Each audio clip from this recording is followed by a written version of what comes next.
हैं ध्यान और कायोत्सर्ग की थोड़ी सी विवेचना बताइए। ध्यान क्या है?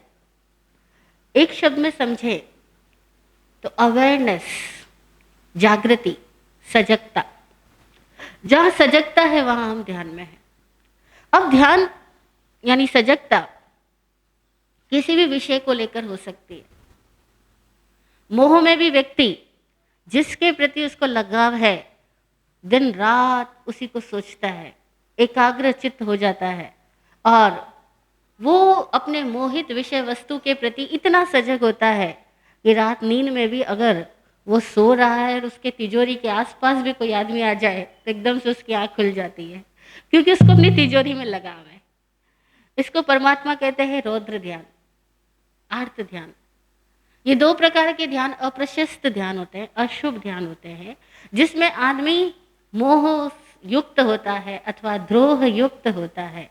राग और द्वेष के परिणाम से चित्त में जहाँ एकाग्रता पैदा हुई वहाँ चित्त की एकाग्रता तो ध्यान है, किंतु वह राग और द्वेष युक्त होने की वजह से अप्रशस्त है, यानी कल्याणकारी नहीं है।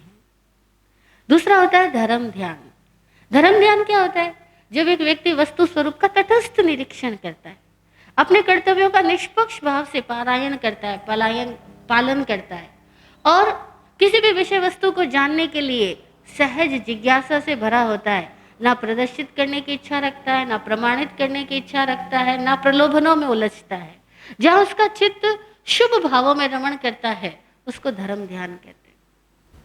एक चौथा ध्यान होता है शुक्ल ध्यान। शुक्ल ध्यान उसको कहते हैं जब व्यक्ति के भीतर में कुछ निष्पक्षता सदती है और उसके परिणामों से स्वार्थ, लोभ, मोह आदि दोष दूर होने लग जाते हैं, तब उसकी आत्मा पवित्र हो जाती है, पवित्र भावों से भर जाती है। तो पवित्र भावों से परिपूर्ण चेतना का ध्यान शुक्ल यानी सफेद, यानी बिना किसी तरह का रंग बिरंगा प्राप्त हुआ शुक्ल ध्यान कहलाता है। ध्यान की अवस्था में हर व्यक्ति लगभग रहता ही है, क्योंकि हमारा चित्त कहीं ना कहीं एकाग्र बना रहता है, लेकिन अक्सर हमारा चित्त उन विषयों से कनेक्ट रहता है जिन विषयों की हमारे में लालसा होती है, पाने की इच्छा होती है, जिस विषयों को लेकर के हमारे मन में खौफ होता है अथवा जिन विषयों को लेकर के हमारे मन में कुतूहल होता है। ये कुतूहल, खौफ और लालच के वशीभूत हुए सारे ध्यान छोड़ने योग्य है।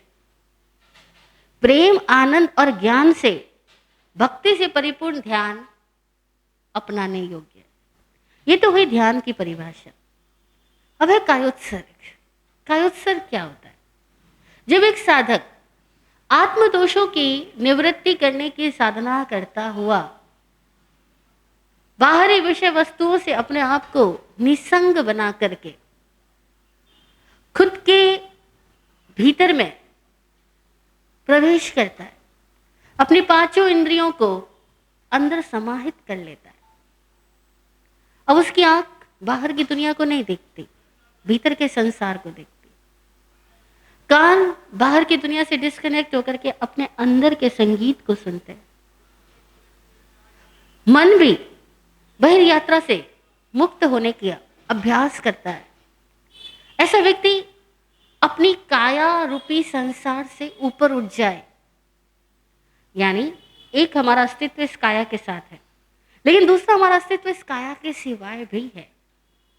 इस काया रूपी संसार से ऊपर उठ जाना काया उत्सर्ग है। सर्ग कहते हैं संसार को, उत कहते हैं ऊपर उठ जाने को, और काया यानी शरीर।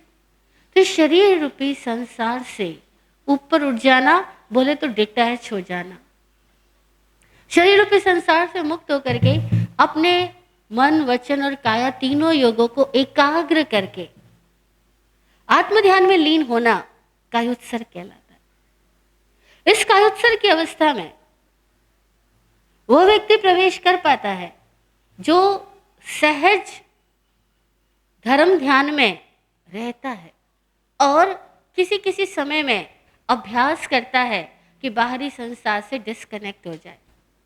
हर एक साधक को चाहिए कि वह अपना हर दिन का कुछ समय कायोत्सर्ग के लिए जरूर निकाले, ताकि उसे आत्म सत्य का साक्षात्कार हो सके। ये जो हमें बाहरी दुनिया दिख रही है, ये सारी दुनिया कैसी है? जरा नींद आ जाए, खत्म। जरा मौत आ जाए, सबसे रिश्ता छूट जाएगा। इसका क्या वजूद है? ये सब एक बहुत बड़ा भ्रम है, बहुत बड़ी नींद है जिसमें हम सब रह रहे हैं। कायोत्सर्ग में व्यक्ति इस बाहरी नींद से मुक्त होता है, भीतर गति करता है। और जब भीतर गति होती है तो भीतर के संसार के भी कई सारे दृश्य उपस्थित होते हैं, भीतर के संसार में भी कई सारी घटनाएं घटती है। भीतर में मौजूद अनेकों ग्रंथियां प्रकट होकर आती है, उदय में आती है, पूर्व कर्मों का उदीर्णा होती है। और तब जो व्यक्ति धर्म ध्यान का अभ्यास कर चुका है वह समता में रहता है, तटस्थ रहता है, उपसर्गों से घबराता नहीं। और तब उसे कायोत्सर्ग के अंदर अपना होनापन महसूस होता है, अपने होनेपन में वो रमण करता है।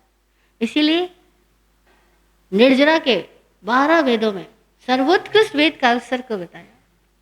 और कायोत्सर्ग की अवस्था से हमारे अनंत कर्म निर्जरित हो जाते हैं, बशर्ते चित्त धर्म ध्यानमय हो अथवा शुक्ल ध्यानमय हो और बाहरी किसी विषय वस्तु के प्रति कोई आकांक्षा लगा न रहे, तो भीतर में भय और लोभ न रहे, तो कायोत्सर्ग का साधक अनंत कर्मों की निजरा करके आत्मसत्य का साक्षात्कार कर पाता है। जय हो।